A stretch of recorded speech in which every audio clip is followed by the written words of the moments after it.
Hello friends, welcome to my YouTube channel CTET coaching centre. तो हम लोग history को कर रहे थे। इसमें आज हम लोग चैप्टर नंबर 6 को करेंगे। इससे पहले मैं 1 to 5 चैप्टर को करवा चुकी हूँ। तो चैप्टर नंबर 6 का नाम है नए प्रश्न नए विचार। ये भी सीटेट का इंपॉर्टेंट चैप्टर है जिससे क्वेश्चन सीटेट में बार बार पूछे जाते हैं। तो बिना टाइम वेस्ट किए हुए चलिए वीडियो को शुरू करते हैं। बुद्ध की कहानी। तो बुद्ध जो है गौतम बुद्ध की कहानी को पढ़ना है जो इंपॉर्टेंट है। सीटेट ऐसे क्वेश्चन करती हैं तो स्टार मार्क लगाना है और अच्छे से ध्यानपूर्वक पढ़ना है। बौद्ध धर्म के संस्थापक सिद्धार्थ थे। तो गौतम बुद्ध का जो बचपन का नाम था सिद्धार्थ था, जिन्हें गौतम के नाम से भी जाना जाता है। उनका जन्म लगभग 2500 वर्ष पूर्व हुआ। वह समय था जब लोगों के जीवन में तेजी से परिवर्तन हो रहे थे।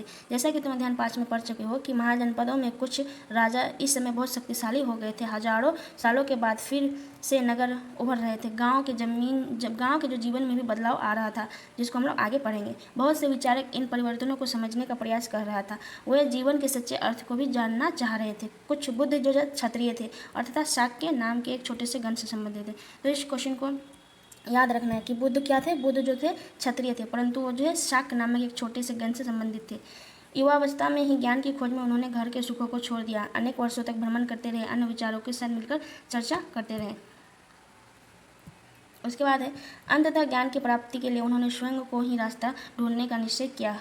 इनके लिए उन्होंने बोध गया बिहार के एक पीपल के वृक्ष के नीचे कई दिनों तक तपस्या की। तो याद रखना कि उन्होंने किस वृक्ष के नीचे ज्ञान की प्राप्ति की, तो पीपल वृक्ष के नीचे। इस चीज़ को याद रखना है, जो बिहार के बोध गया में स्थित है। पीपल वृक्ष के नीचे कई दिनों तक तपस्या की। अंततः उन्हें ज्ञान की प्राप्ति हुआ। इसके बाद वे बुद्ध के रूप में जाने गए। यहाँ से वे बनारसी के निकट स्थित सारनाथ गए, जहाँ उन्होंने पहली बार उपदेश दिया। तो बुद्ध जो है पहली बार उपदेश कहाँ दिया, तो सारनाथ में दिया। कुशीनारा में मृत्यु से पहले शेष जीवन उन्होंने पैदल ही एक स्थान से दूसरे स्थान की यात्रा करने और लोगों को शिक्षा देने में व्यतीत किया। तो कुशीनारा में उनकी जो मृत्यु हो गई, कहाँ, कुशीनारा में। उसके बाद देखते हैं आगे। बुद्ध ने शिक्षा दी, यह जीवन कष्टों या और दुखों से भरा हुआ है। तो बुद्ध ने क्या कहा कि जीवन जो है कष्टों और दुखों से भरा हुआ है, और ऐसा हमारी इच्छा और लालसाओं के कारण ही होता है। जो हमारा जीवन दुख और कष्ट से भरा हुआ है, क्यों? क्योंकि हमारे अंदर जो बहुत सारी इच्छा है, लालसाएं, जो हम हमेशा पूरी नहीं हो सकती। इसी कारण हमको दुख और कष्ट का सामना करना पड़ता है। कभी कभी हम चाहते हैं कि वह प्राप्त कर लेने के बाद भी संतुष्ट नहीं होते हैं। जब हम कुछ चाहते हैं वो भी प्राप्त हो जाता है, फिर भी हम लोग संतुष्ट नहीं होते हैं और अधिक वस्तुओं को पाने की इच्छा करने लगते हैं। यही है जो हमारा लालच है, इच्छा है, यही हमारे दुख का और कारण है, कष्ट का कारण है। बुद्ध ने इस लिप्सा को तृष्णा कहा है। इस जो लालच, और हम लोग जो लालच करते हैं, दूसरे के संपत्ति को देख के लालच करते हैं, दूसरे की सुंदरता को देख के लालच करते हैं, दूसरे की बुद्धि को देख के लालच करते हैं, यही सबको बुद्ध ने क्या कहा, तृष्णा कहा है। बुद्ध ने शिक्षा दी कि आत्मसंयम अपनाकर हम ऐसी लालच से मुक्ति पा सकते हैं। उन्होंने लोगों को दयालु होने तथा मनुष्य के साथ साथ जानवरों के जीवन का भी आदर करने की शिक्षा दी। वे मानते थे कि हमारे कर्मों का परिणाम, चाहे वो अच्छे हो या बुरे, वर्तमान जीवन के साथ साथ बाद के जीवन को भी प्रभावित करते हैं। तो इस लाइन को याद रखना है कि चाहे वो अच्छे कर्म हो या फिर बुरा कर्म हो, हमारे वर्तमान जीवन के साथ साथ बाद के जीवन को भी प्रभावित करता है। तो यह किसने कहा, तो बुद्ध, गौतम बुद्ध ने कहा है। उसके बाद क्या है, बुद्ध ने अपनी शिक्षा सामान्य लोगों को प्राकृत भाषा में दी थी, इससे सामान्य लोग भी संदेश को समझ सके। जो प्राकृत भाषा, इससे पहले भी मैं बता चुकी हूँ कि प्राकृत भाषा क्या है, कि जनरल आदमी इसका यूज करता था प्राकृत भाषा का। तो प्राकृत भाषा में इन्होंने अपना संदेश उपदेश क्यों दिया, कि ये जन जन तक पहुँचे। इन्होंने जो अपनी उपदेश है किस भाषा में दी है, तो प्राकृत भाषा में दी है। इन सारी चीज़ों को याद रखना है। सारनाथ स्तूप दिया गया है। इस इमारत को स्तूप के नाम से जाना जाता है। यहीं पर बुद्ध ने अपना सर्वप्रथम उपदेश दिया था।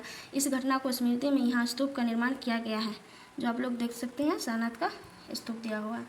इन्होंने यहाँ जो है बुद्ध ने अपना प्रथम उपदेश दिया था। उसके बाद है वेदों की रचना किस किस भाषा में की गई। बुद्ध ने कहा कि लोग किसी शिक्षा को केवल इसलिए नहीं स्वीकार करें कि यह उसका उद्देश्य है, बल्कि वह उसे अपने विवेक से मापे। आओ देखें इसमें किस प्रकार से उपयोग किया गया है। यह जो है एक कहानी है कि बुद्ध ने, कहानी बहुत इंटरेस्टिंग है, तो इससे क्वेश्चन तो नहीं बनता है, पर आप लोग इस कहानी को पढ़िएगा, आप लोग को बहुत अच्छा लगेगा, बहुत ही इंटरेस्टिंग कहानी है। उसके बाद है उपनिषद। उपनिषद में क्या बताया गया है, इस समय बहुत से दूसरे अन्य चिंतक भी दार्शनिक प्रश्नों का उत्तर ढूंढने का प्रयास कर रहे थे।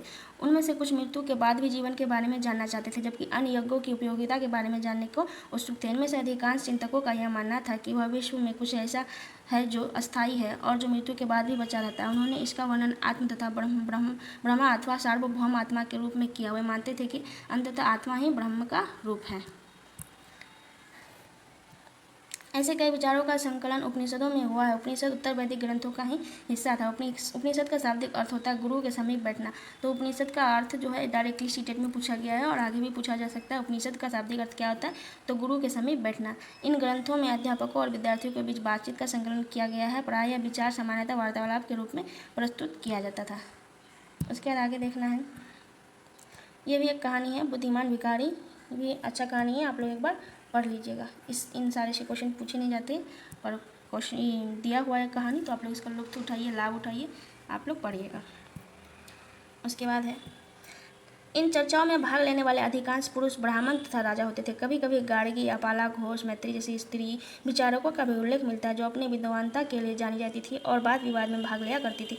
निर्धन व्यक्ति इस तरह के वाद विवाद में बहुत ही कम हिस्सा लेता था।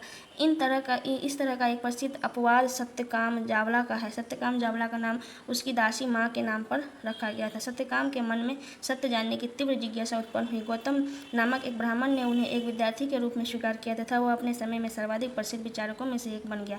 उपनिषदों के बारे में कई विचारों का विकास बाद में प्रसिद्ध विचारक शंकराचार्य के द्वारा किया गया, जिनके बारे में हम लोग आगे पढ़ेंगे। उसके बाद पाणिनि जो है, इसी भी क्वेश्चन पूछा जाता है जो पाणिनि क्या है। इस युग में कुछ विद्वान की भी खोज हो रहे थे। उसी प्रसिद्ध विद्वानों में से एक पाणिनि है जो संस्कृत भाषा व्याकरण के रचनाकार है। तो संस्कृत भाषा व्याकरण के जो रचनाकार है कौन है? पाणिनि है। उन्होंने स्वरों तथा व्यंजनों को एक साथ क्रम में रखकर उसके आधार पर सूत्रों की रचना की। सूत्र बीज गणित के सूत्रों से काफ़ी मिलते जुलते हैं। इसका प्रयोग कर उन्होंने संस्कृत भाषा का प्रयोग के नियम लघु सूत्रों के रूप में लिखे। तो इनको याद रखना। उसके बाद हम लोग पढ़ेंगे जैन धर्म को, जो बहुत इंपॉर्टेंट है। तो चलिए पढ़ते हैं हम लोग जैन धर्म को।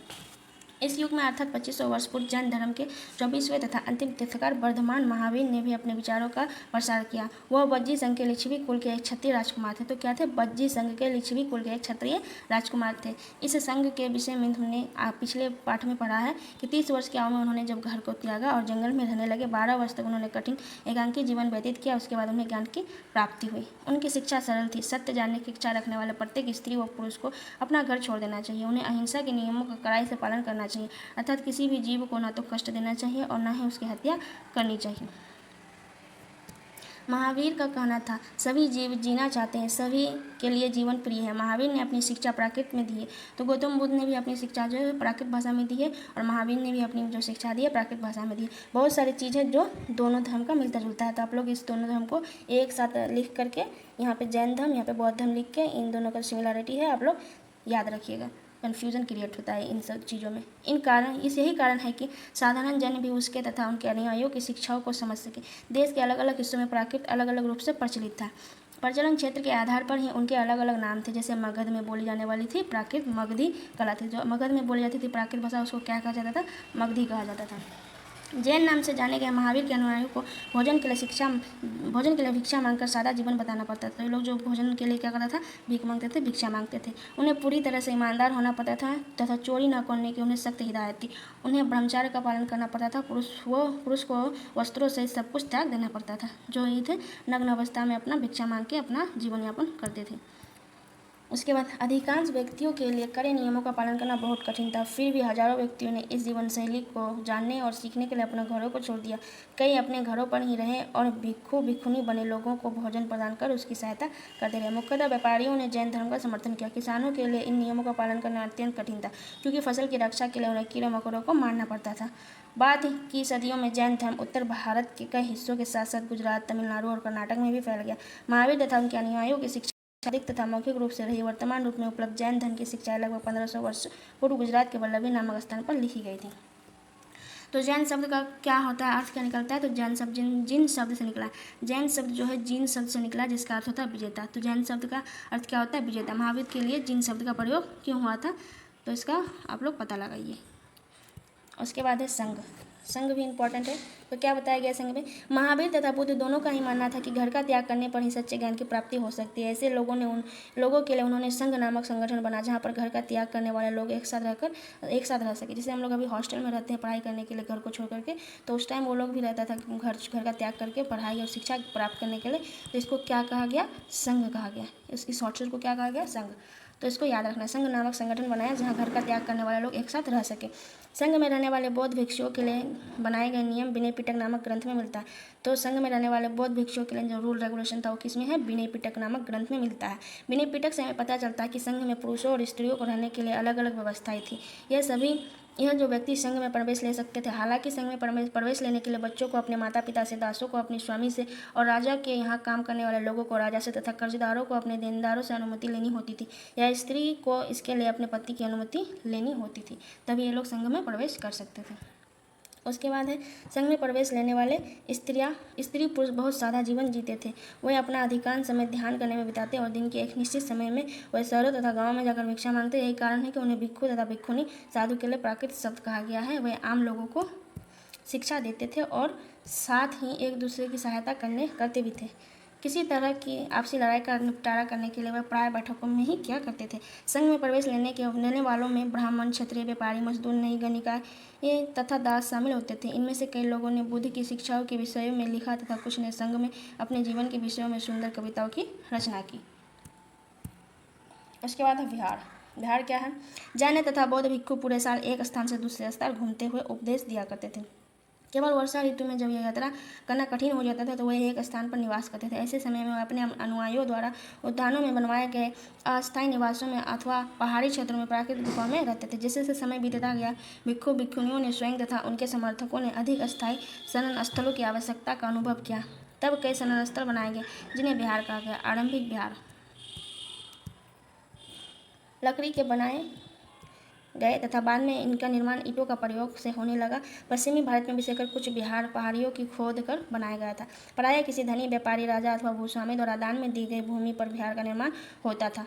स्थानीय व्यक्ति भिक्षु भिक्षुणियों के लिए भोजन, वस्त्र, दवाइयाँ लेकर आते थे, जिसके बदले हुए भिक्षु और भिक्षुणी लोगों को शिक्षा देते थे। आगे आने वाली शताब्दियों में बौद्ध धर्म उपमहाद्वीप के विभिन्न हिस्सों में साथ साथ बाहरी क्षेत्रों में भी फैल गया।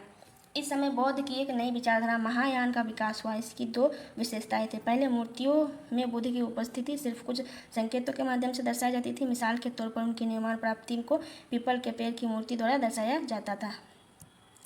पर अब बुद्ध की प्रतिमाएं बनाई जाने लगी। इनमें अधिकांश मथुरा में तो कुछ तक्षशिला में बनाई गई।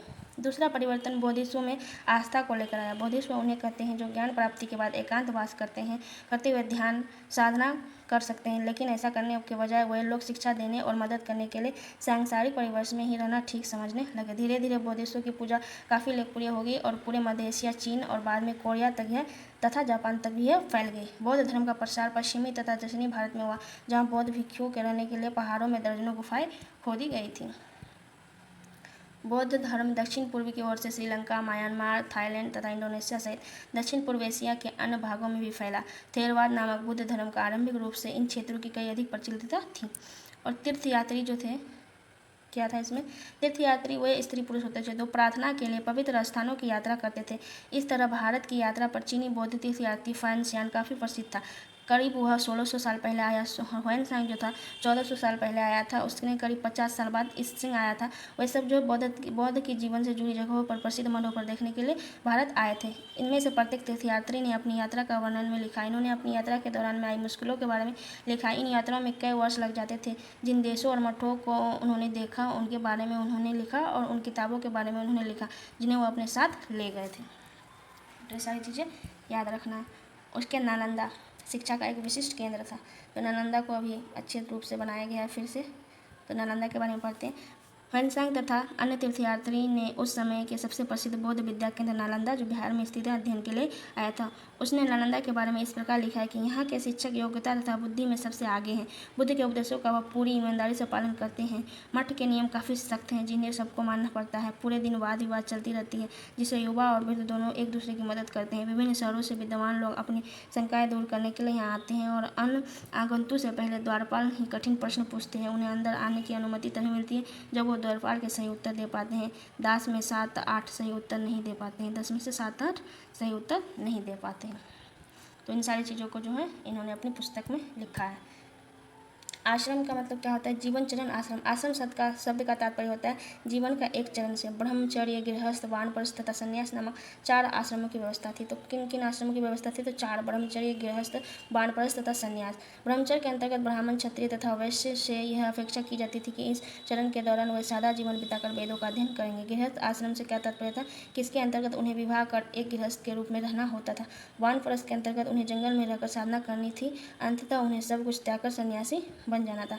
आश्रम व्यवस्था में लोगों को अपने जीवन के कुछ हिस्सा ध्यान में लगाने पर बल मिला। इन सारी चीज़ों को देखना है, अच्छे से कॉन्सेप्ट बिल्ड करना है कि इन सारी चीज़ों से क्वेश्चन सीटेट करती है। कंटेंट बहुत है मार्केट में, मगर कुछ ही चीज़ों को पढ़ना है जो सीटेट के लिए इंपॉर्टेंट है। वो SST के लिए NCERT ही 6 to 8 की पढ़नी है। तो उपयोगी शब्द तृष्णा, प्राकृत, आत्म, ब्राह्मण, उपनिषद, जैन, अहिंसा, भिक्षु, संघ, विहार, आश्रम। तो इन सब चीज़ों को देखना है कि इन सब चीज़ों के बारे में चैप्टर में क्या बताया गया है। जैसे कि अभी हम पूछ लें कि बिहार आश्रम के बारे में क्या क्या बताया गया है, तो इसमें 4 आश्रम के बारे में बताया गया है। कौन कौन वो आश्रम, इन सब चीज़ों को पढ़ना है। जैन धर्म के बारे में बताया गया, बौद्ध धर्म के बारे में बताया, अहिंसा का मतलब क्या होता है, आत्मा का मतलब क्या होता है। इन सारे चीज़ों को दिया गया है इस चैप्टर में, तो आप लोग को देखना है। और अगर मेरे चैनल के माध्यम से आप लोगों को थोड़ा सा भी हेल्प होता है तो मेरे चैनल को सब्सक्राइब कर सकते हैं। धन्यवाद।